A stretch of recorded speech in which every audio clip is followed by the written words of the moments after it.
Good afternoon all. सर्वांना नमस्कार. आदरणीय श्री देवेंद्र सिंह माननीय जिल्हाधिकारी साहेब रत्नागिरी, तसेच आदरणीय श्री चंद्रकांत सूर्यवंशी सर उपजिल्हाधिकारी साहेब रत्नागिरी, उपस्थित सर्व मान्यवर अधिकारी कर्मचारी वर्ग, उपस्थित या ठिकाणी पत्रकार बंधू भगिनी असतील, सर्व रत्नागिरी जिल्ह्यातली कोणी नागरिक असतील तर सर्वप्रथम सर्वांना माहिती अधिकार दिनाच्या हार्दिक शुभेच्छा. तर 29 सप्टेंबर रोजी आपण माहिती अधिकार दिन साजरा करत आहोत. काल हा 28 सप्टेंबर रोजी जागतिक माहिती अधिकार दिन होता. कालच्या दिवशी रविवार होता, तर शासनाच्या परिपत्रकानुसार 29 सप्टेंबर रोजी आपण हा माहिती अधिकार दिवस साजरा करत आहोत. तर थोडक्यात मी स्वतःची ओळख सांगतो की मी कोण आहे, नेमकी काय आहे. तर माझं नाव सुमित संतोष कोळे, मी रत्नागिरी खेड तालुक्यातील रहिवासी आहे आणि माझं जे शिक्षण आहे ते BSc ॲग्रिकल्चर, त्याच्यानंतर LLB पासआउट आहे मी आता. आणि या माहिती अधिकार कायद्याचं काम आणि अभ्यास 2017 पासून मी करतोय. जवळजवळ आता 8 वर्ष झाली या माहिती अधिकार कायद्याविषयी बराचसा अभ्यास माझा झालेला आहे. आणि माझे YouTubeचे चॅनल आहे, त्याच्या माध्यमातून या माहिती अधिकार कायद्याचा प्रचार आणि प्रसार व्हावा यासाठी मी प्रयत्न करतो किंवा त्यासाठी काम करतो. तर आता जवळजवळ 40,000 सबस्क्रायबर माझ्या चॅनलवरती आहेत आणि पूर्ण महाराष्ट्रामध्ये या कायद्याचं कामकाज चालतं किंवा कायद्याच्या प्रचार प्रसारासाठी आम्ही कामकाज करत असतो. असंख्य या 8 वर्षांमध्ये मी बरेचसे माहिती अधिकार अर्ज केले, बरेचशा सुनावण्या केल्या किंवा पूर्ण महाराष्ट्रामध्ये जे कोणी आपले सभासद आहेत, माझे जे सबस्क्रायबर आहेत, त्यांनी सुद्धा शंका उपस्थित करतात की सर हे असं झालं, इकडे असं झालं.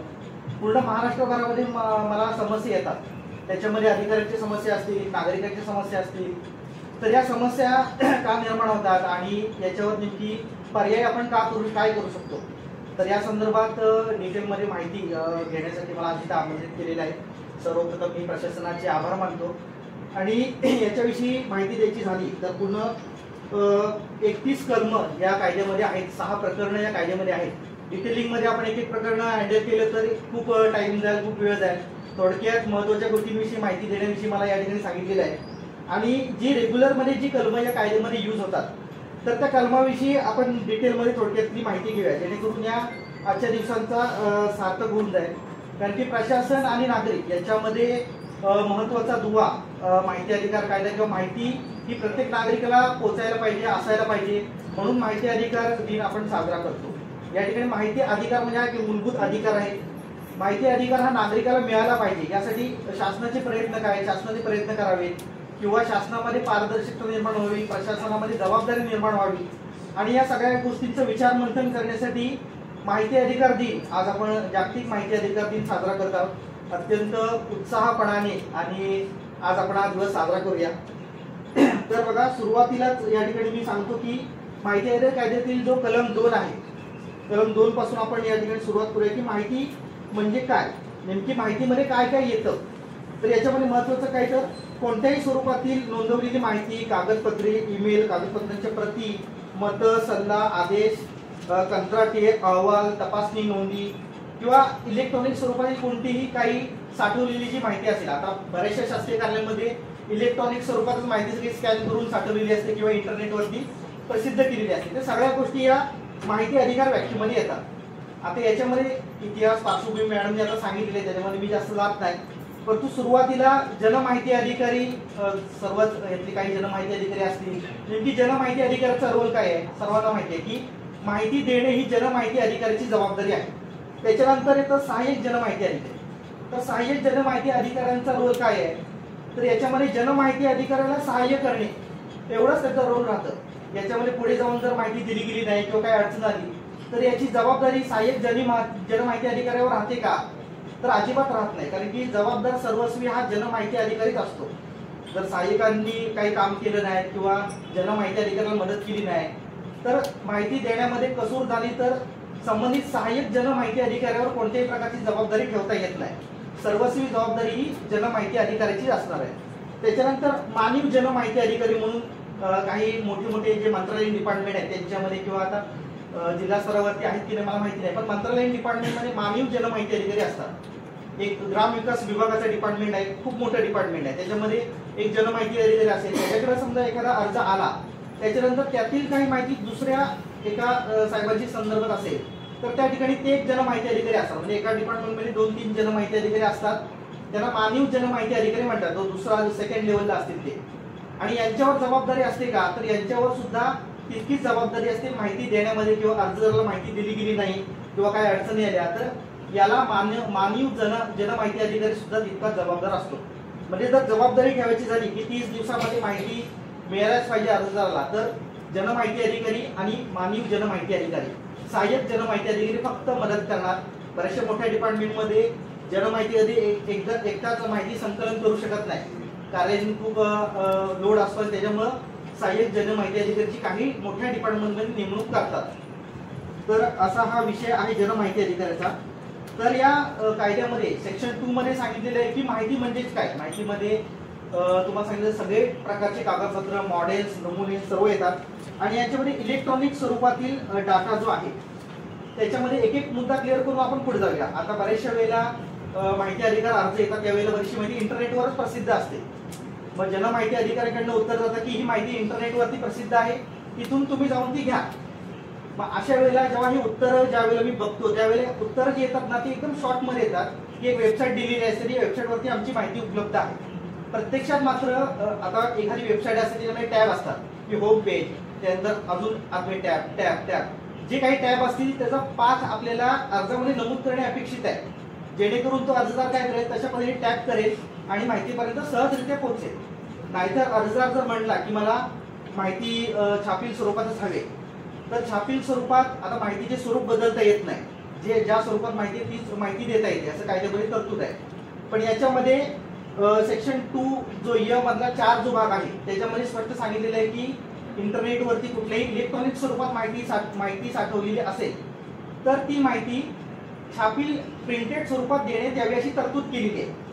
मग निव्वळ माहिती इंटरनेटवरती आहे म्हणून ती छापील स्वरूपात द्यायची नाही, अशा प्रकारचं उत्तर हे अपेक्षित नाही. ते तिथं अधिकाऱ्याची चूक आहे. बऱ्याचशा वेळेला असे उत्तरं मिळतात, कारण की मी वाचतो. तर ही गोष्ट आहे की माहिती जरी इंटरनेटवरती उपलब्ध असेल तर अधिकाऱ्यांनी काय करायचं असतं, तो पाथ देणे अत्यंत गरजेचं आहे, जेणेकरून सहजरित्या माहिती त्याला पोहोचेल. बऱ्याचशा वेळेला एकदा वेबसाईट दिली की नागरिकांना कळतच नाही कुठे शोधायची. पूर्ण वेबसाईट खूप मोठा असतात, म्हणजे सर्व जाळं असताना याच्यामध्ये कुठे जाऊन आपण जी मागितलेली माहिती शोधणार ही अडचण निर्माण होते. आणि जर छापील स्वरूपात हवी असेल तर एक मेन्शन करायची की छापील स्वरूपात आपल्याकडे उपलब्ध आहे. कंट्रोल P केल्याच्या नंतर वेबसाईटवरती माहिती छापील स्वरूपात काढता येते, तशी तरतूद सुद्धा आहे. त्याच्यानंतर अभिलेख तपासणी, याच्यामध्ये 2 गोष्टी आहेत. आता माहिती कागदोपत्रानुसार देणे आणि माहितीची तपासणी करणे. अर्ज आल्याच्या नंतर माहिती आपण छापील प्रतीमध्ये देतो. त्याच्यानंतर दुसरी एक तरतूद आहे की माहिती तपासणी करण्यासाठी देते, याची सुद्धा तरतूद केलेली आहे. माहितीचा अधिकार अधिनियम कलम 2 मधील मधील 1 याच्यामध्ये काय म्हणले, एखादे काम, दस्तऐवज आणि अभिलेख यांची पाहणी करण्याचा अधिकार हा नागरिकाला आहे. बऱ्याचशा वेळेला नागरिक येतात, मला हा डॉक्युमेंट बघायचा, मला तो डॉक्युमेंट बघायचा आहे. मग अधिकारी कन्फ्युज होतात की आपण कसं काय कॉन्फिडेन्शियल काही डॉक्युमेंट्स असतील तर लगेच कसे काय खुले करणार किंवा कसे काय दाखवणार. तर याची सुद्धा तरतूद या कायद्यामध्ये केलेली की अभिलेखांची तपासणी करू शकतो. तर तपासणीसाठी काय प्रक्रिया आहे ते आपण पुढे घेऊया पुढच्या मुद्द्यामध्ये. सुरुवातीला माहिती अधिकार अर्ज आला कार्यालयामध्ये, तो सगळ्यात महत्वाचा आहे. आता नागरिक माहिती अधिकार अर्ज करतात, त्याच्यानंतर जनमाहिती अधिकाऱ्यांनी काय करायचं आहे, आधी अर्ज तपासायचा आहे. त्याच्यामध्ये त्याचं नाव, पत्ता व्यवस्थित प्रॉपर लिहिलेलं आहे का, माहिती संबंधित जे काही विषय मांडलेले ते लिहिले आहेत का, हे तपासणं गरजेचं आहे. काही वेळेला पोस्टाने येतील तर त्याचं सुद्धा अनालिसिस करायचं की याच्यामध्ये नेमकी काय मागितले आहे. अर्ज प्रिंटेड स्वरूपातच हवा आहे असं काही उत्तरांमध्ये मला जाणवलं की काही अधिकारी म्हणतात की हा अर्ज प्रिंटेड, तो फॉर्म मिळतो माहिती अधिकाराचा भरूनच आम्हाला द्यायचो तसा. पण तसं काय ना, हाती लिहिलेला अर्ज सुद्धा या ठिकाणी चालतो, त्यामुळे हाती लिहिलेला अर्ज सुद्धा स्वीकारायचा आहे. त्याच्यानंतर अर्जाची पोच देणे हे अत्यंत गरजेचं आहे. बऱ्याचशा वेळेला बरीचशी अशी प्रकरणं घडतात की ज्या वेळेला माहिती अधिकार अर्ज एखाद्या डिपार्टमेंटमध्ये येतो त्यावेळेला संबंधित कोण मॅडम असतील, कोण इन्व्होट करणे असतील, त्यांच्याकडे अर्ज जातो. अर्ज आल्याच्या नंतर गडबडून जातात की काय करायचं काय नाही, आणि त्याच्यानंतर ते साहेबांना भेटायला जातात, साहेब असं असा अर्ज आलेला आहे. आणि याच्यामध्ये मग अर्धा तास जातो, 15 मिनिटं जातात. तोपर्यंत इकडे अर्जदाराची कॉन्फिडन्स लेवल वाढलेली असते की काहीतरी बाबा आपल्याला सापडलेलं आहे. अर्जदाराचा फोन येतो, साहेब आपले जे विषय टाकलेले आहेत ते बरोबर पडले, काहीतरी ते गडबड आहे. अशा स्वरूपाचा एक समज निर्माण होतो, कारण की विषय काय आहे की अर्ज आलाय तो इन्व्हर्ट करून रिटर्न पोच देणे. जिल्हा स्तरावरच्या कार्यालयामध्ये हा प्रश्न येत नाही, कारण की इन्व्हर्ट डायरेक्ट समोरच असते. पण काही खालच्या लेवलला, तालुका पातळीवरती काही अर्ज आल्याच्या नंतर, एका दुसरा अर्ज आल्याच्या नंतर अशी गडबड होते की विनाकारण पोच देण्यासाठी म्हणून 1-1.5 तास थांबवलं जातं. आणि याच्यामध्ये काही नसतं, अर्ज काहीच नसतं, अर्ज सिंपल सारी माहिती मागवलेली असते, पण आपण नॉर्मल पद्धतीने ही गोष्ट ट्रीट न करता काही विशेष पद्धतीने ट्रीट करायला जातो की काही चर्चा होते, अर्धा तास जातो, एक तास जातो. मग याच्यामध्ये अर्जदार पण काहीतरी समजतो की काहीतरी गडबड आहे बाबा, एवढी चर्चा होते तर काय होते. तर अर्ज आल्याच्या नंतर विचार मंथन करण्याची बाब नंतर राहिली की काय आले, कसं द्यायचं किंवा काय गोष्टी, पण सुरुवातीला त्याला पोच देणे आणि जे काय असेल ते आम्ही तुम्हाला कळवतो.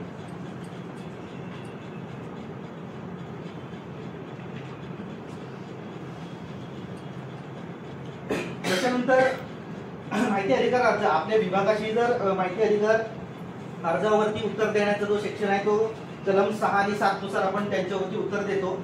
आता कायद्यातील ह्या तरतुदी आहेत, कलम काही मी उच्चारित ते नोट डाऊन करून घेतले तरी चालतील, पण मेन मुद्दा कळला पाहिजे, आजच्या दिवसाचं सार्थक झाले पाहिजे म्हणून मी शॉर्टकटमध्ये बऱ्याचशा जणांना सगळ्या गोष्टी माहिती आहेत त्याच्यामुळे मी ओव्हरऑल ओव्हरव्ह्यू घेतोय.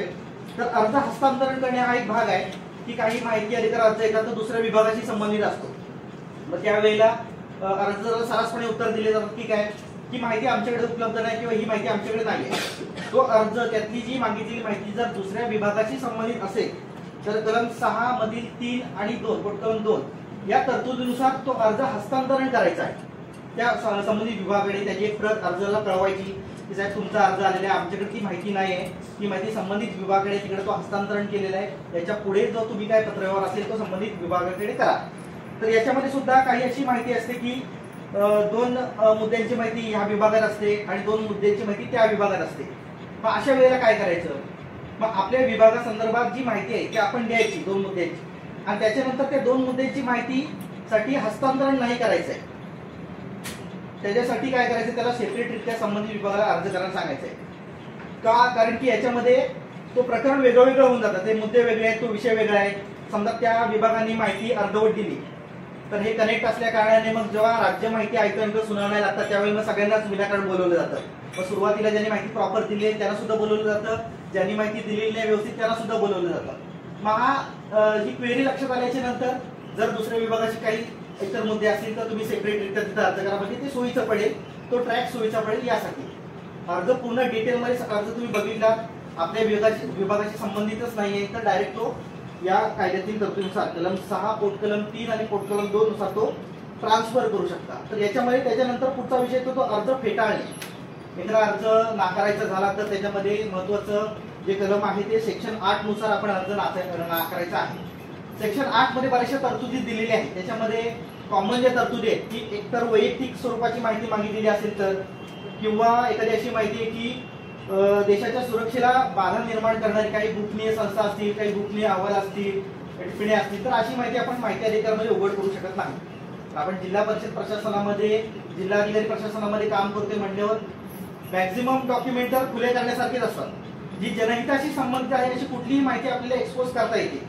आपण मोठी लक्षात काय ठेवायचं आहे, या माहितीचा उपयोग जनहितासाठी होऊ शकतो का, किंवा ही माहिती जनहितार्थ आपण जारी करू शकतो का, किंवा कायद्यातील कलम 8 मधील कोणत्या तरतुदीला ही माहिती डॅमेज करते का, तर ती माहिती आपण नाकारायची. जसे की वैयक्तिक माहिती किंवा गोपनीय असलेली माहिती.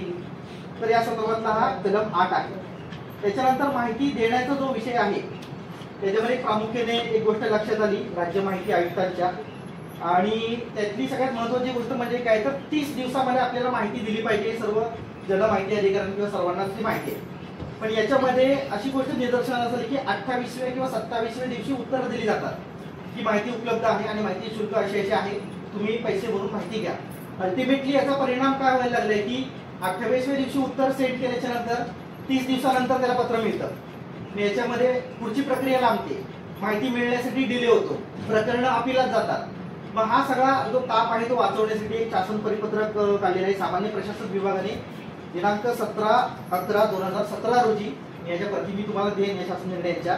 तर याच्यामध्ये सांगितलंय की पहिल्या 10 दिवसातच तुम्ही माहितीचे शुल्क किती होते, टपाल खर्च किती होतोय तो अर्जदाराला कळवा, जेणेकरून पुढची प्रक्रिया करायला विलंब होणार नाही आणि 30 दिवसामध्ये माहिती मिळून जाईल आणि माहिती अधिकाराचा उद्देश हा सफल होऊन जाईल.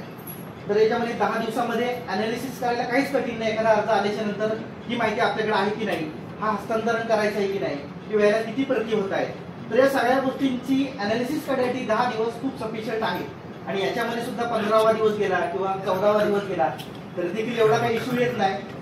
पण तरी पण कायद्यामध्ये तरतूद आहे, शासन निर्णय आहे की 10 दिवसामध्ये तुम्ही या ठिकाणी उत्तर कळवलंच पाहिजे. वरिष्ठ अधिकारी अजून सुद्धा हा शासन निर्णय माहिती नाही आहे अधिकाऱ्यांना, जेणेकरून ही उत्तरं 24व्या 25व्या आणि 27व्या दिवशी दिली जातात आणि अल्टिमेटली पुढे या अडचणी येतात.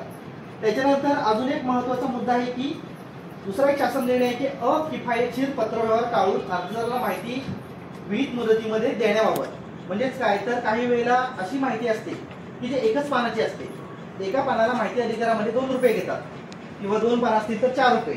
काही माहिती अशी असते की 4 पानं असतील, 5 पानं असतील, 2 पानं असतील, तर अशा माहितीसाठी सुद्धा 2 रुपये किंवा 3 रुपये मागितले जातात. बरेचसे माझ्याकडनं पण एक एसटी महामंडळाचं डिपार्टमेंट आहे, तिथे सुद्धा मी माहिती मागितली होती. माझ्याकडे 2 रुपयाची मागणी केली. आता मी खेडचा रहिवासी आहे, खेडवरून त्यांनी सांगितलं की प्रत्यक्ष येऊन तुम्ही कार्यालयामध्ये 2 रुपये भरा, येण्यासाठी जवळजवळ 500 रुपये खर्च आहे. तर म्हणून हा शासन निर्णय असा काढलेला आहे की अकिफायतशीर पत्रव्यवहार होणे चुकीचं आहे, म्हणजे व्हायला नको. म्हणजेच काय तर माहितीचे शुल्क कळवण्यासाठी टपाल खर्च 30-40 रुपये येणारच. मग तो टपाल खर्च परत ते 2 रुपये पाठवणार किंवा कुठल्या पद्धतीने चलन भरणार आणि त्याच्यानंतर आपण माहिती देणार. म्हणजे प्रशासनाला सुद्धा 2-3 प्रक्रिया फॉलो करायला लागतात, अर्जदाराला सुद्धा थोडासा मनस्ताप होतो 2-4 रुपये भरायला. मग म्हणूनच 3-4 रुपये 5 रुपये किंवा 10 रुपयेपर्यंत जर शुल्क असेल तर ती 1 टाइम मध्ये माहिती देण्यात यावी, कोणत्याही प्रकारचं शुल्क घेण्यात येऊ नये. म्हणजे 1-2 जर पेजेस असतील तर डायरेक्टच माहिती द्या, म्हणजे अर्जदाराला सुद्धा लवकर माहिती मिळेल, फ्रीमध्ये जे काय असेल ते माहिती मिळेल आणि परत प्रशासनाला सुद्धा म्हणजे ताप पडणार नाही की परत चलन मागवा, पैसे मागवा किंवा त्या सगळ्या प्रक्रिया करा. तर याच्यानंतर सगळ्यात महत्त्वाचा मुद्दा अजून एक आहे की काही वेळेला प्रश्नार्थक स्वरूपाची माहिती मागितली जाते. शासकीय विभागाकडून काही असे प्रश्न विचारले जातात, मग लगेचच अधिकाऱ्यांकडून उत्तर येते की प्रश्नार्थक स्वरूपाची माहिती देऊ शकत नाही. आणि हा एक मोठा विषय की प्रश्नार्थक स्वरूपाची माहिती द्यावी की नाही. तर प्रश्नार्थक स्वरूपाची माहिती देणे गरजेचं आहे. तसा एक शासन निर्णय आहे, या ठिकाणी सेंट्रल इन्फॉर्मेशन कमिशनचा एक डिसिजन आहे, त्याच्यामध्ये सांगितले की प्रश्नार्थक स्वरूपाची माहिती सुद्धा द्या. मग ती कशा प्रकारे द्या, तर त्याचं उदाहरण सांगतो, म्हणजे तुमच्या लक्षात येईल. या ठिकाणी जे अपिलेंट आहे गोराजीवाला आणि त्याच्यानंतर रिस्पॉन्डंट जे आहेत अधिकारी doctor Indu Saxena, deputy registrar आहे ते admin, Indian Institute of Technology Bombay Powai Mumbai, त्यांच्या अगेन्स्टमध्ये ती केस होती आणि त्या केसमध्ये जे काही राज्य माहिती आयोगाने निर्णय दिलेला आहे किंवा निदर्शनास काही बाबी आणलेल्या आहेत, त्याच्यामध्ये महत्वाचं काय तर अर्जदार जे आहेत त्यांनी काय माहिती मागितली होती प्रश्नार्थक स्वरूपाची.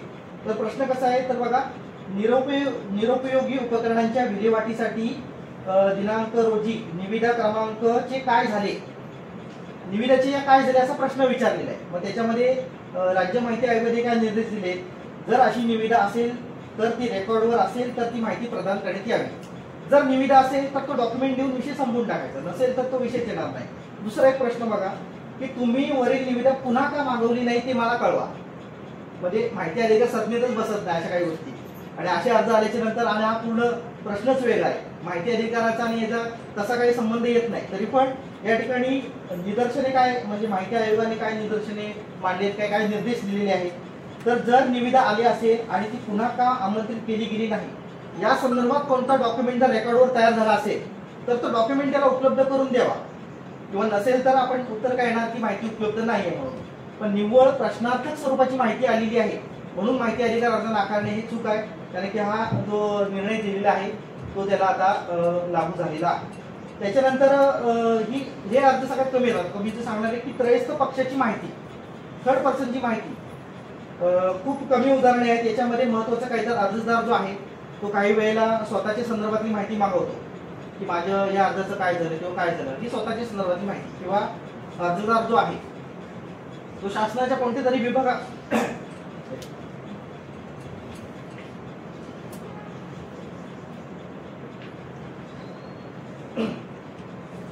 अर्जदार जो आहे तो शासनाच्या कोणत्या ना कोणत्या विभागासंदर्भात माहिती मागवतो. मग तो ठीक आहे, तो डायरेक्ट विषय येतो. त्याच्यानंतर थर्ड पर्सन म्हणजे काय की असा पर्सन, जेणेकरून आता इथं नॅटिक कन्स्ट्रक्शनचं काम चालू आहे, कलेक्टर ऑफिसच्या समोरच नॅटिक कन्स्ट्रक्शनचं काम चालू, थर्ड पार्टी कंपनी आहे. मग त्याच्या संदर्भातला एखादा डॉक्युमेंट जो कलेक्टर ऑफिसमध्ये आहे आणि तो थोडासा पर्सनल डॉक्युमेंट आहे पण तो सार्वजनिक ठिकाणी आहे आणि अशी माहिती समजा एखाद्याने मागितली तर थर्ड पार्टी इन्फॉर्मेशन होते ती, म्हणजे काय ती थर्ड पर्सन आहे, डायरेक्ट शासनामध्ये नाही. पण ती माहिती ओपन करण्यात येऊ नये किंवा का करण्यात येऊ नये याच्यासाठी काही कॉन्फिडेन्शियल डॉक्युमेंट असेल, काही पर्सनल असं डॉक्युमेंट असेल तर थर्ड पार्टीला नोटीस इश्यू करणं गरजेचं आहे. की ही माहिती अशा अशा अर्जदारांनी मागितलेली आहे, तर ती आम्ही देऊ का नको, म्हणजे तो थर्ड पर्सन झाला. त्याच्यानंतर आपण चांगलं उदाहरण म्हणतो की पोलीस स्टेशनमध्ये एखादी कंप्लेंट नोंदवलेली आहे आणि त्याच्यानंतर मी ती माहिती मागितली, तर पोलीस ठाण्यातनं पोलीस काय करतात, तर त्या ज्यांनी तक्रार नोंदवलेली आहे, मेन जो ओनर आहे तक्रारीचा, त्याला नोटीस टाकतात की ही तक्रार एका थर्ड पर्सनने मागितलेली आहे, त्याला आम्ही ती देऊ का नको. तर ती देण्यासाठी सुद्धा कायद्यामध्ये तरतूद आहे. केवळ एका थर्ड पार्टी विषय आहे, आपल्याशी काही त्याचा जास्त संबंध नाही, म्हणून माहिती अधिकार अर्ज नाकारणे हे अत्यंत चुकीचं आहे. याच्यासाठी थर्ड पार्टीची जी प्रोव्हिजन आहे ती आपल्याला या ठिकाणी वापरायची आहे. आणि याच्यामध्ये जी प्रोव्हिजन दिलेली आहे कलम 11 मध्ये हे सांगितलेले आहे की त्रयस्थ पक्षाची माहिती कशा पद्धतीने हे प्रकरण हाताळायचं आहे, तर ही तरतूद ही कलम 11 मध्ये दिलेली आहे. याच्यामध्ये सर्वप्रथम कलम 11 मधील 1 नुसार 5 दिवसामध्ये असं काही विषय आल्याच्यानंतर 5 दिवसामध्ये थर्ड पार्टीला नोटीस काढायची आणि थर्ड पार्टीला नोटीस केल्याच्या नंतर त्रयस्थ पक्षाचे निवेदन, त्यांच्याकडे निवेदन घ्यायचं आहे की संबंधित अर्जदारांनी माहिती मागितलेली आहे, तर आम्ही ती त्याला देऊ का नको देऊ. तर याच्यासाठी सुद्धा त्यांना 10 दिवसांची मुदत द्यायची आहे कलम 11 मधील 2 या तरतुदीनुसार.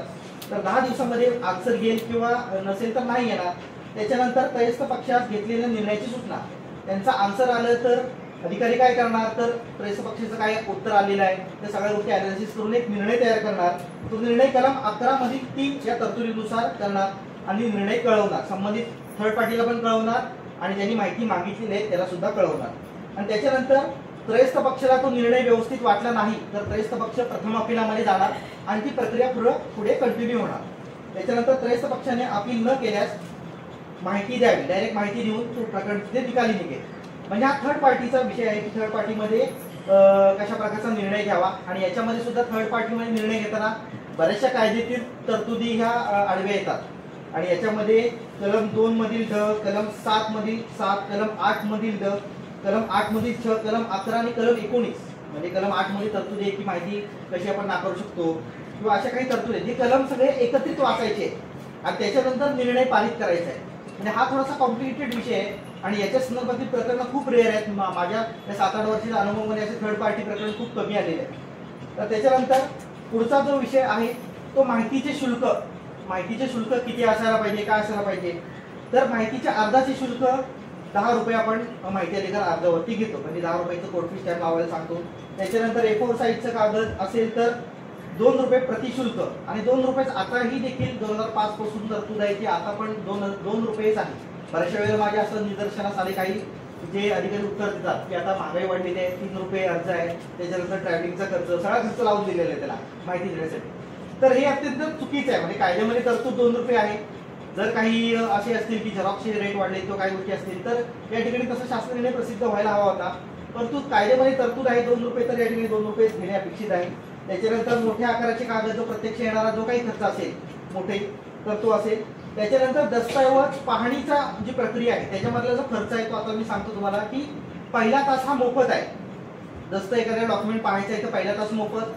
त्याच्यानंतर प्रत्येक 15 मिनिटाला 5 रुपये किंवा त्याच्या भागाला 5 रुपये, असं 1 तास झाल्याच्या नंतर 20 रुपये, 2 तास झाल्याच्या नंतर 40 रुपये असं चार्ज करायचा आहे.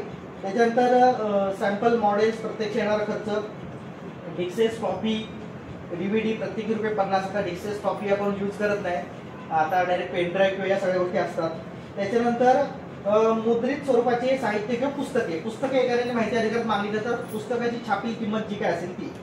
आणि माहितीचे शुल्क भरण्याची जी पद्धत आहे त्याच्यामध्ये सगळ्यात जास्त प्रॉब्लेम होतो, अधिकाऱ्यांकडनं होतो प्रॉब्लेम. कारण की याच्यामध्ये माहितीचे शुल्क भरण्याची पद्धत म्हणजे जी काही माहिती मागितलेली आहे, जी झेरॉक्स मागितलेली आहे त्याचे शुल्क कसं भरायचं, एकतर डिमांड ड्राफ्ट, मनी ऑर्डर, रोख रक्कम व बँकर्स चेक हे सगळे पर्याय उपलब्ध आहेत. बऱ्याचशा वेळेला अर्जदाराला शासकीय कोषागारातली एक पावती दिली जाते, शासकीय जवळच्या शासकीय कोषागारामध्ये भरा आणि ती पावती आम्हाला आणून द्या. दुसरा कुठलाही पर्याय उपलब्ध करून दिला जात नाही. आणि याच्यामध्ये आता शासकीय कोषागारामध्ये गेल्याच्या नंतर तिथे पण हे चालत नाही, आता ऑनलाईन तुम्ही भरू शकता, अशा बऱ्याचशा अडचणी येतात आणि याच्यामध्ये संघर्ष निर्माण होतो, बाकी काय होत नाही. आणि अर्जदार अपिलामध्ये जातो, मनस्ताप होतो, सगळ्या गोष्टी होतात. त्याच्यामध्ये हे सगळे पर्याय उपलब्ध करून देणे अत्यंत गरजेचे आहे. रोख स्वरूपात सुद्धा कॅश स्वीकारणे हे अत्यंत गरजेचं आहे. माहिती अधिकार अर्जाचे शुल्क भरण्याची पद्धत सुद्धा सेम आहे.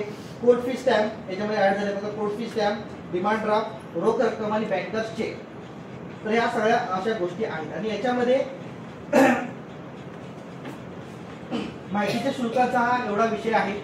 त्याच्यानंतर सगळ्यात महत्त्वाची जी गोष्ट आहे ती म्हणजेच काय, व्यापक स्वरूपात माहिती मागणे हे कायदेशीर आहे का? आणि हा मुद्दा अधिकाऱ्यांसाठी खूप महत्त्वाचा आहे. बऱ्याचशा डिपार्टमेंटमध्ये असं होतं की माहिती अधिकार म्हणजे आता त्रास देण्याचा विषय आहे का, किंवा काही माहिती अधिकार जे नागरिक असतील किंवा अर्ज असतील त्रास देण्यासाठी सुद्धा अर्ज करतात. मी असं नाही म्हणणार नाही, एकदम डिनाय करणार नाही, परंतु याच्यामध्ये एक असं प्रकरण सुद्धा घडलं. मी तुम्हाला ते सांगतो, त्याचं उदाहरण सांगतो. पण निव्वळ मोठ्या प्रमाणामध्ये जर माहिती मागितलेली असेल तर आपण डायरेक्ट ही विस्तृत स्वरूपात माहिती मागितलेली आहे, आम्ही माहिती अधिकार माहिती देऊ शकत नाही किंवा कार्यकारी शक्ती सर्व पणाला लागणार आहे म्हणून माहिती अधिकार अर्ज रिजेक्ट करणे हे अत्यंत चूक आहे. याच्यामध्ये तरतूद काय आहे तर माहितीचे अवलोकन करण्यासाठी जी तरतूद आहे सेक्शन 2 मध्ये मी तुम्हाला मागे सांगितले की माहितीचे अवलोकन आपण कार्यालयाला देऊ शकतो. तर ही कायदेशीर प्रक्रिया कशी राबवायची तर त्याची माहिती मी तुम्हाला थोडक्यात सांगतो या ठिकाणी. तो सुद्धा एक शासन निर्णय आहे. महाराष्ट्र शासन सामान्य प्रशासन विभागाने हा शासन निर्णय प्रसिद्ध केलेला आहे दिनांक 26/10/2015 या दिवशी. तर बघा, माहितीचे अवलोकन करण्यासाठी अर्जदाराला बोलवण्याची पद्धत काय आहे. तर सुरुवातीला काय आहे तर अर्जदाराने मागणी केलेली माहिती फारच व्यापक स्वरूपाची असेल तर सुरुवातीला त्यांना बोलवणं गरजेचं आहे. तर यामध्ये अभिलेखांची एक निर्देश सूची तयार करावी, संबंधित धारकेतील पृष्ठांना क्रमांक द्यावे. म्हणजे बरेचसे सेक्शन 4 ची अंमलबजावणीच्या या कायद्यामध्ये सेक्शन 4 स्वतःहून प्रसिद्ध करायची माहिती प्रत्येक गव्हर्नमेंट प्राधिकरण असेल, शासकीय डिपार्टमेंट असेल, त्यांनी काय करायचं आहे तर माहिती स्वतःहून प्रसिद्ध करायची आहे. त्यांच्या डिपार्टमेंटला कोणते कोणते डॉक्युमेंट आहेत त्याची निर्देश सूची त्यांनी तयार करायची आहे. म्हणजे एखाद्या हॉटेलमध्ये एखादं मेन्यू कार्ड असतं की ते काय काय मिळणार आहे, जसं एखादं डिपार्टमेंट असेल त्या डिपार्टमेंटमध्ये कोणते कोणते अभिलेख आहे याची निर्देश सूची या ठिकाणी तयार असली पाहिजे. आणि याची अंमलबजावणी आज देखील या ठिकाणी कुठल्या जास्त मॅक्झिमम 99% शासकीय कार्यालयामध्ये याची अंमलबजावणी होत नाही की निर्देश सूची कुठेही तयार केलेली नसते. तर या ठिकाणी ती सूची महत्वाची आहे. अर्जदारास अभिलेख तपासणीत बोलवताना सोयीच्या 3 तारखा कळवायच्या आहेत. असं नाही की अर्जदाराला एकच तारीख कळवा, या तारखेला तुम्ही आलात, तुम्ही नाही आलात तर तुमचा अर्ज निकाली काढण्यात येईल असं उत्तर अजिबात द्यायचं नाही. अर्जदाराला 3 तारखा कळवायच्या, त्यातील अर्जदार एखादी सोयीची तारीख निवडेल आणि त्याच्यानंतर तो कळवेल की या तारखेला मी येणार आहे. किंवा एक नोट अशी टाकायची जे की यातील तारीख तुम्हाला जर कोणती उपलब्ध नसेल तर तुम्ही या ठिकाणी पत्रव्यवहार करू शकता किंवा संपर्क करू शकता आणि हा प्रश्न सोडवू शकता. याच्यामध्ये बरेचसे अधिकारी, काही चांगले अधिकारी जे चांगल्या पद्धतीने हा विषय हँडल करतात, त्यामध्ये काय अर्जदाराला डायरेक्ट फोन करतात, तुम्हाला कधी यायला जमेल, मग डायरेक्ट एकच तारीख देऊन तो विषय तिथं मिटवून टाकतात. म्हणजे आपण 3 तारखा कळवणार, परत ते पत्रव्यवहार करणार की या दिवशी येणार आहे. तर या सगळा संघर्ष कमी करण्यासाठी कम्युनिकेशन सगळ्यात बेस्ट की तुम्ही कधी येणार आहात त्या दिवशी सगळी तयारी करायची आणि तो विषय तिथे निकाली काढून टाकायचा. त्याच्यानंतर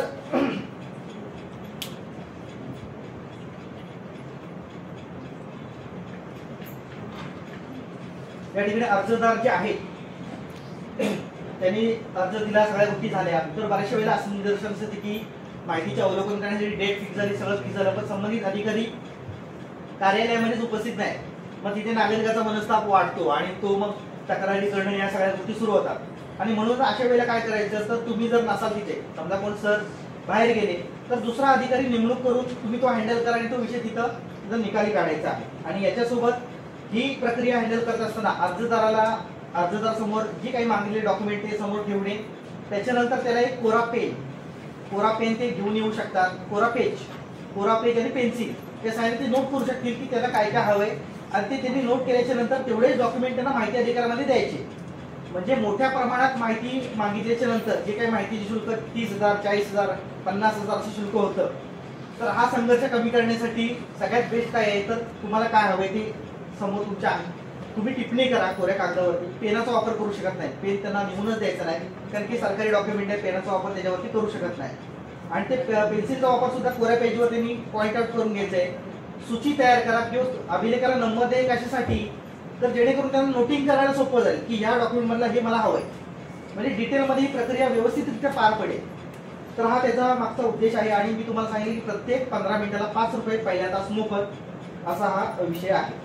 संबंधित अर्जदार जे आहेत आणि याच्यामध्ये मोठ्या प्रमाणात वारंवार माहिती मागून अधिकाऱ्यांना त्रास देण्याचा प्रकार सुद्धा इकडे घडला. एका अधिकाऱ्यांचं मला होणार की सर कसं स्वरूपात आपण हँडल करायचं की मोठ्या प्रमाणात माहिती मागितलेली आहे. तर असे जे अर्जदार असतात तर ते मुद्दामून जाणून त्रास देण्याचा हा सगळा प्रकार करतात. तर याच्यासाठी त्यांना मी सांगितलं की तुम्ही हे पर्याय उपलब्ध करून द्या की तुम्ही त्या संबंधित अर्जदारांना बोलवा, त्यांच्यासमोर माहिती ठेवा, त्यांना हवी असलेली माहिती त्यांना तुम्ही उपलब्ध करून द्या, कायदेशीर प्रक्रिया तुम्ही राबवा. मग ते संबंधित अर्जदार आले, त्यांचा उद्देश काय होता की आपल्याला यांना त्रास द्यायचा आहे. मग त्यांनी सगळे अभिलेख बघितले, लक्षातच त्यांच्या आलं नाही की काय करायचं काय नाही. मग शेवटी ते बघितलं आणि ते नंतर निघून गेले आणि ते म्हणले की नाही मी कळवतो मला काय पाहिजे ते. आणि त्याच्यानंतर ते आलेच नाही. कारण की अभ्यासू कार्यकर्ता असेल किंवा ज्याला खरंच माहिती पाहिजे असेल त्याला माहिती असते की आपल्याला काय मागायचं ते. परंतु अशा स्वरूपाचा कोणी त्रास देणार जर असेल तर त्यांना मुळात माहिती नकोच पाहिजे असते. त्यांना पूर्ण काहीतरी कॅल्क्युलेशन करायला लावायचं किंवा सगळ्या गोष्टी करायला लावायच्या, म्हणून हा विषय केलेला असतो. आणि हा इझिली त्यांचा प्रकरण या अवलोकनाच्या पद्धतीतून निकाली निघाला. म्हणजे विस्तृत किंवा मोठ्या प्रमाणात माहिती मागितलेली आहे, याचा कोणत्याही पद्धतीचा लोड घ्यायचा नाही. हीच प्रक्रिया जर व्यवस्थित राबवली तर तो अर्ज निकाली निघतो. तर त्याच्यानंतर जो पुढचा विषय जो आहे सगळ्यात महत्वाचा, की सगळेच विषय तसे महत्वाचे आहेत माझे, पण या चुका आहेत अधिकाऱ्यांच्या, जेणेकरून हा जर चुका जर आपण कव्हर केल्या तर याच्यामध्ये संघर्ष कमी होईल. म्हणजे काय, अर्जदार काय करतो तर चुका शोधतो, हे बरोबर केले नाही, ही कायद्यामध्ये तरतूद नाही आहे, काय नाही, अशा गोष्टी करून पुन्हा पत्रव्यवहार या सगळ्या गोष्टी होण्यापेक्षा ज्या कॉमन चुका अजूनपर्यंत मला निदर्शनास आल्या किंवा या 8 वर्षात येत आहेत, वारंवार घडत आहेत, कालच्या दिवसापर्यंत या सगळ्या गोष्टी आहेत, असं नाही की खूप आधी येत होत्या किंवा आता येत आहेत. तर याच्यामध्ये पत्रव्यवहार करताना जे जनमाहिती अधिकारी असतील ते काही गोष्टी त्यांना मेन्शन करणे अत्यंत गरजेचंच असतं, पण ते कधी मेन्शन करत नाही. त्याच्यामध्ये पहिला जो मुद्दा आहे तो काय आहे तर माहिती अधिकार अर्जाचा क्रमांक व दिनांक आणि संबंधित सार्वजनिक प्राधिकरणात अर्ज प्राप्त झाल्याचा दिनांक हा संदर्भामध्ये जेव्हा आपण संदर्भ लिहितो की तुमचा संदर्भानुसार अर्ज आलेला आहे, मग याच्यामध्ये आपल्याकडे माहिती अधिकाराची नोंदवही ठेवणे आपल्याला बंधनकारक आहे. त्या माहिती अधिकार नंबर आहे, हा किंवा माहिती अधिकार अर्ज तर पहिला, दुसरा, तिसरा जे काय असेल ते. त्याच्यानंतर दिनांक, अर्जावरती दिनांक वेगळा असतो पण प्राप्त झालेला दिनांक वेगळा असतो. पोस्टाने पाठवल्याच्या नंतर काही वेळा असं होतं की 7-8 दिवसानंतर अर्ज प्राप्त होतो, प्राप्त झाल्याच्या नंतर 30 दिवस सुरू होतात.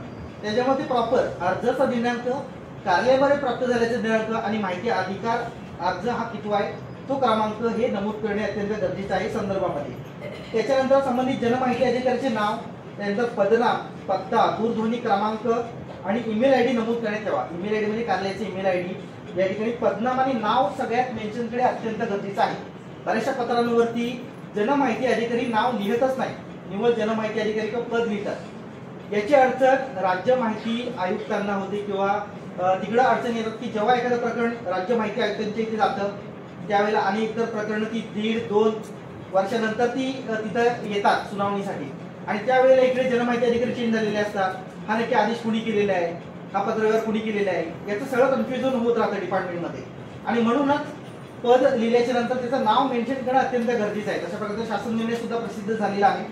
तर म्हणूनच आणि हा शासन निर्णयातली तरतूद आहे की नाव कंपल्सरी लिहा. आणि त्याच्यामागचं लॉजिक हेच आहे की कळायला पाहिजे की कुणी आदेश दिलेला आहे तो. त्याच्यानंतर पुढचा जो विषय आहे की मागणी केलेली माहिती नाकारण्यात आलेली असल्यास संबंधित जो कलम आहे तो टाकणे अत्यंत गरजेचं आहे. एखादी माहिती अधिकार अर्ज नाकारायचा आहे की माहिती उपलब्ध नाही, माहिती अधिकार व्याख्येत बसत नाही, असं काही उत्तरं येतात. पण त्यावेळेला सेक्शन 8 मधील कोणती तरतुदीनुसार आम्ही माहिती अधिकार अर्ज हा तुमचा नाकारत आहोत हे सहकरण अर्जदाराला कळवणे बंधनकारक आहे. जर नाही केलं तर 100% ती प्रकरणं प्रथम अपिलामध्ये जातात. तर त्याच्यानंतर पुढचा जो विषय आहे शेवटला, म्हणजे हा सगळं झाला मधला मजकूर. त्यानंतर शेवटला जो मजकूर लिहायचा आहे तो सुद्धा बरेचसे काही वेळेला अधिकारी लिहत नाही. तो म्हणजेच काय तर माहिती अधिकार अर्ज उत्तरित करताना त्याच्यामध्ये प्रथम आपली अधिकाऱ्याचे नाव, पदनाम, अधिकृत दूरध्वनी क्रमांक आणि ईमेल नमूद करण्यात यावा. तसेच उत्तराच्या शेवटच्या परिच्छेदामध्ये जनमाहिती अधिकारी यांचे पत्र प्राप्त झाल्याच्या पासून 30 दिवसात प्रथम अपील दाखल करण्यात यावे असे स्पष्टपणे नमूद करण्यात यावे अशी तरतूद शासन निर्णयामध्ये केलेली आहे. म्हणजेच काय संबंधित जे अर्जदार आहेत त्यांना कळून जाईल की आपल्याला प्रथम अपील कुठे करायचं आहे, कोणत्या अधिकाऱ्याकडे करायचं आहे, किती दिवसामध्ये करायचं आहे.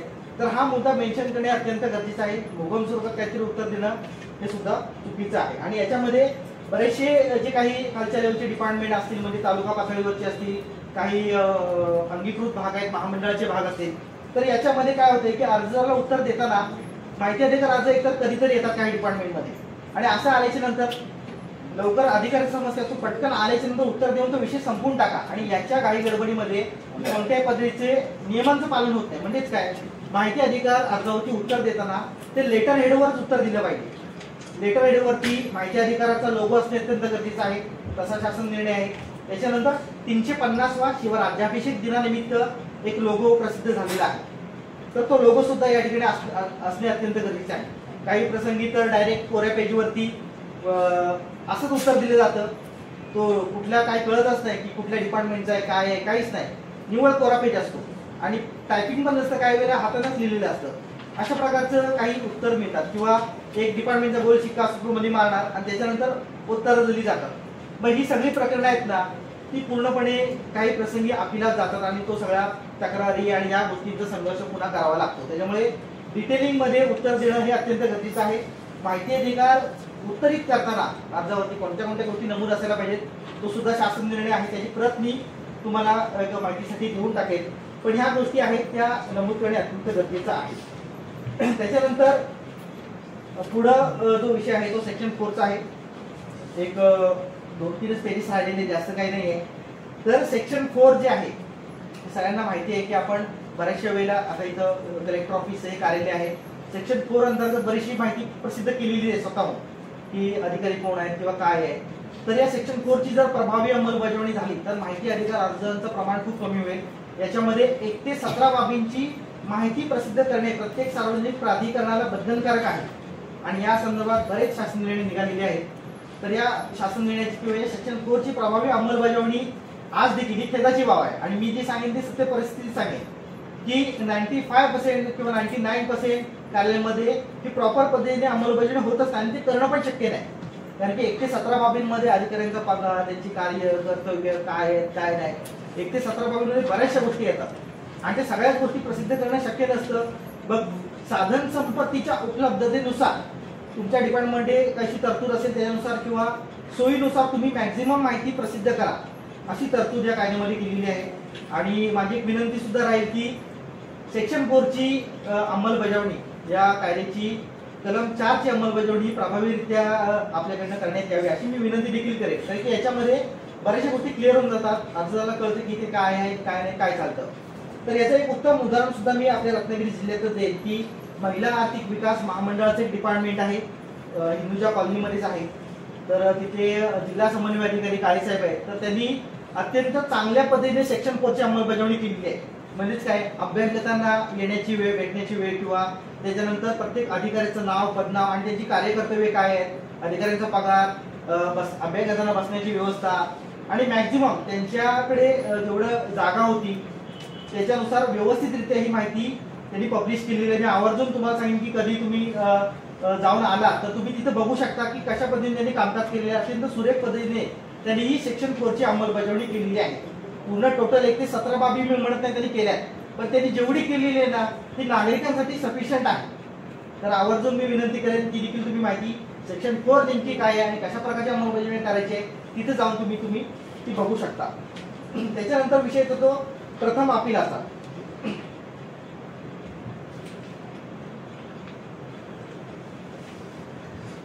तर हे सगळ्या गोष्टी फॉलो केल्याच्या नंतर प्रथम अपिलामध्ये जाण्याचा तर विषयच येणार नाही, परंतु तरी देखील काही प्रकरणं प्रथम अपिलामध्ये जातात आणि प्रथम अपिलामध्ये गेल्याच्या नंतर पुन्हा एक संघर्षमय वातावरण तयार होतं. तर याच्यामध्ये सुद्धा काय, तर प्रथम अपील लवकरात लवकर निकाली काढणे अत्यंत गरजेचं आहे. तर बघा, अर्जदाराला 7 दिवस आधी नोटीस मिळणं अत्यंत गरजेचं आहे. जेव्हा प्रथम अपिलाची नोटीस जेव्हा आपण बजावतो त्यावेळेला बऱ्याचशा वेळेला नोटीस तारीख होऊन गेल्याच्या नंतर मिळते. मग आधी भूतकाळात झालेल्या तारखेला येणारच कसं काय, तर पत्रव्यवहार अशा पद्धतीने करायचा की त्याला 7 दिवस आधी नोटीस मिळेल, जेणेकरून त्याला त्याची वाजवी बाजू मांडण्याची संधी मिळेल. म्हणूनच शासन निर्णयामध्ये ही तरतूद आहे की 7 दिवस आधी अर्जाला नोटीस मिळेल अशा पद्धतीने ती पाठवावी. त्याच्यानंतर बरेचसे मी प्रथम आपल्याच्या नोटीसवरती जो मजकूर बघतो असं लिहिलेलं असतं की तुम्ही जर या सुनावणीस उपस्थित राहिलात नाही तर एकतर्फी निकाल लावला जाईल. मग ती चुकी कुणाची पण असू दे, जनमाहिती अधिकारी समजा उपस्थित असेल, संबंधित जनमाहिती अधिकाऱ्याची चुकी आहे तरी पण एकतर्फी निकाल म्हणजे अर्जदाराच्या अगेन्स्ट मध्ये आणि जनमाहिती अधिकाऱ्याच्या फेवर मध्ये निकाल दिला जाईल, हे पुन्हा अन्यायकारक आहे.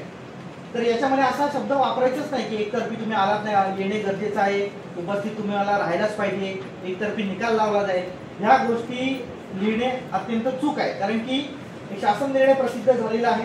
त्या शासन निर्णयामध्ये अर्जदार जो आहे किंवा ज्याने अपिलार्थी जो आहे, अपील दाखल केलेला आहे, तो उपस्थित न राहण्याचा पर्याय स्वीकारू शकतो किंवा त्याचा प्रतिनिधी सुद्धा तो पाठवू शकतो.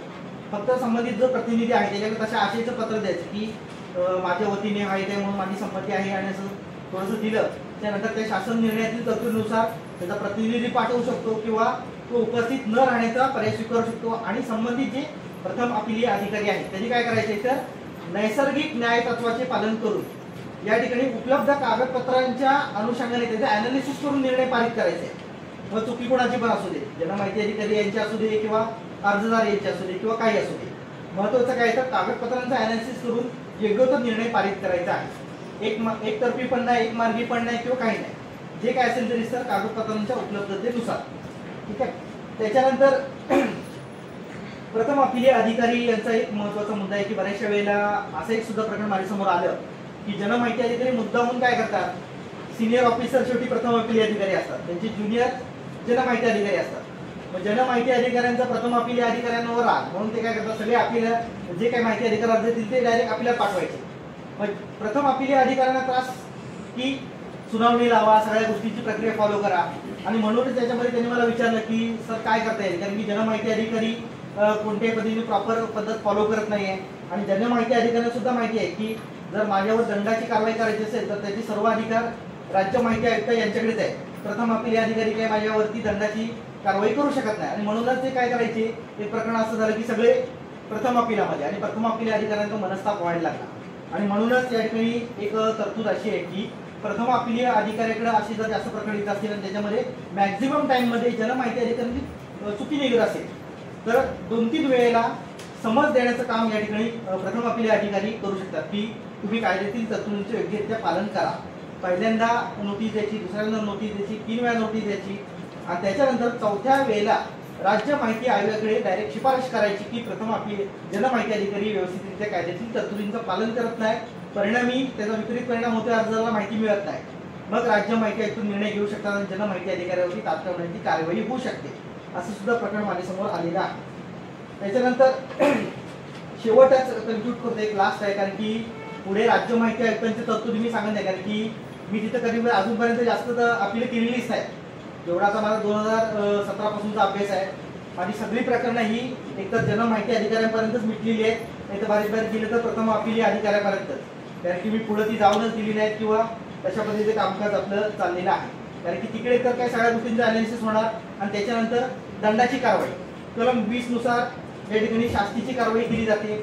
त्याच्यानंतर माहिती देण्यासाठी डिले झाला असेल तर प्रत्येक दिवशी 250 रुपये प्रमाणे असे मॅक्झिमम 25,000 पर्यंत दंड या ठिकाणी जनमाहिती अधिकाऱ्याला लागू शकतो। तर अशी पुढची सगळी कायदेशीर तरतूद आहे, पण ती 2005 सालची तरतूद आहे आणि अजून देखील ती तरतूद तशीच आहे। आणि या तरतुदीला जनमाहिती अधिकारी जास्त काही दाब देत नाहीत, कारण की त्यांना माहिती असतं की हे अपील 1.5-2 वर्षानंतर लागतात आणि ही प्रकरणं हजारो प्रमाणात, आता तो काही दिवसानंतर तो आकडा लाखोमध्ये जाईल, लाखो प्रमाणात अर्ज किंवा अपील ही राज्य माहिती आयुक्तांना प्रलंबित असतात। त्याच्यासाठी म्हणून जे काही तरतुदी आहेत जनमाहिती, आता मी शासकीय डिपार्टमेंटमध्ये आहे त्या ठिकाणी जर सुरुवातीची काही 2-3 प्रक्रिया आहेत प्रथम अपीलापर्यंत जर व्यवस्थित पार पाडल्या तर 3rd स्टेजपर्यंत म्हणजे द्वितीय अपीलापर्यंत जाण्याचा विषय त्या ठिकाणी कधी येणार नाही। तर बऱ्याचशा गोष्टी आहेत याच्यामध्ये।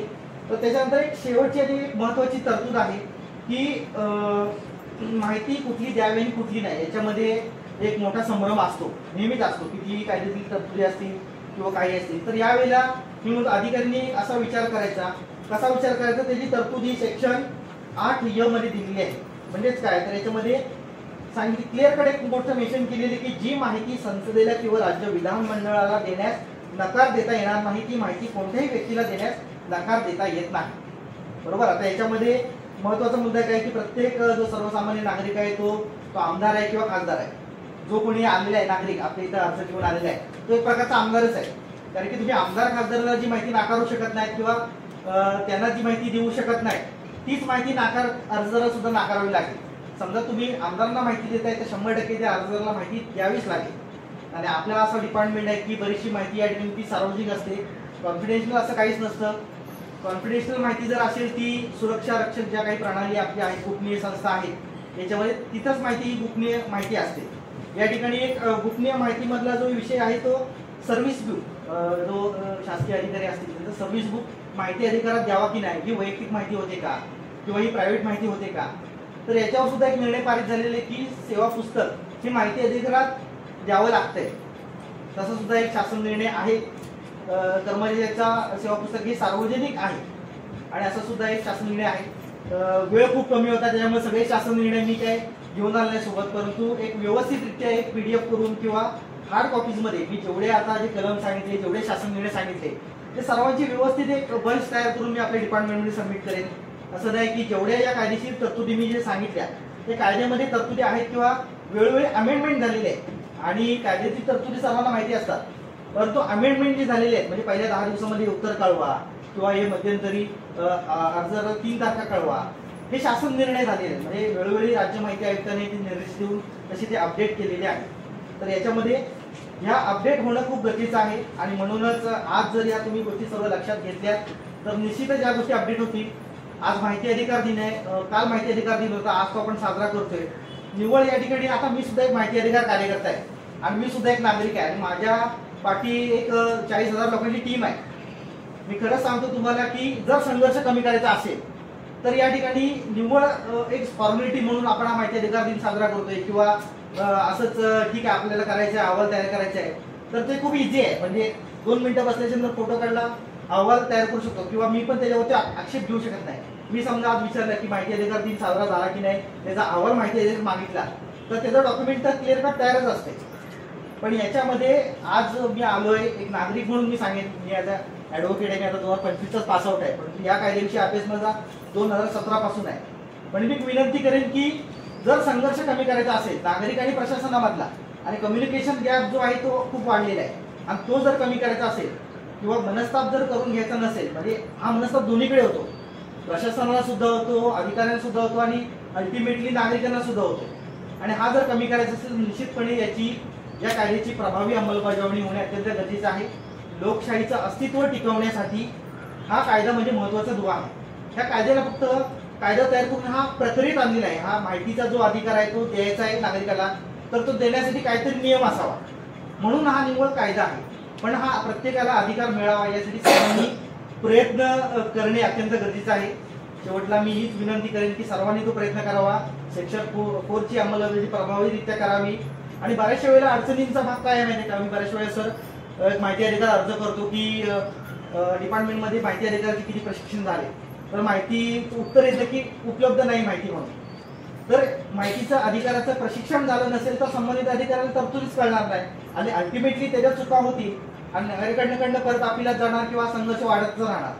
माहिती अधिकाराचं प्रशिक्षण हे वेळोवेळी झालं पाहिजे, निदान वर्षातनं 1 दिवस. आज जो माहिती अधिकार दिन आहे आजच्या दिवशी किंवा प्रत्येक डिपार्टमेंटनी ठरवायचे विभाग प्रमुख जे असतील की बाबा एक प्रशिक्षण आपण घेऊया जेणेकरून डोक्यात सगळं फिट बसेल. आता 2017 पासूनचा अभ्यास एका तासामध्ये सांगणं शक्य नव्हतं, परंतु मॅक्झिमम ज्या अडचणी येतात त्या मी सांगण्याचा परिपूर्ण प्रयत्न केलेला आहे. आज रत्नागिरी जिल्हाधिकारीचे प्रशासन आहे त्यांनी मला आज आमंत्रण केलं, त्याबद्दल मी सर्वांचाच खूप आभारी आहे.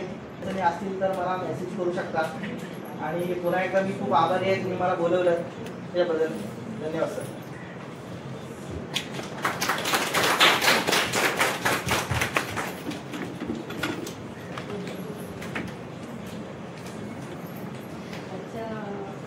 शिक्षणाच्या ठिकाणी मी माननीय निवासी उपजिल्हाधिकारी सर यांना विनंती करते त्यांनी 2 शब्द